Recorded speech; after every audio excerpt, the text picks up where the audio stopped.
Hey guys, welcome back to Fast Fix. For today's video, I'm going to show you how to enable JavaScript in Chrome. So first, you need to open your Google Chrome. And once you're here on this page, like this on your screen, all you need to do is just click the three dots at the top right and then click this settings.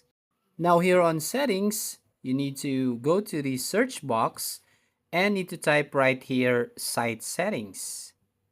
Then it will show you these site settings right here at the bottom. And then you need to click this one so you can find that JavaScript option. So here in site settings, scroll down until you find that JavaScript right here. So just click this one again. Now under the settings, you can see the default behavior. As you can see, sites automatically follow the settings when you visit them. So all you need to do is just click this sites can use JavaScript.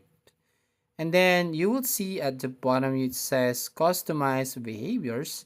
So sites listed below follow a custom setting instead of the default. So right here, you just want to add some sites that you allow the JavaScript. So that's how you basically enable JavaScript in Chrome. So that's it. If you find this helpful, please consider to like this video and subscribe to our channel and ring the bell icon to notify you on the next video.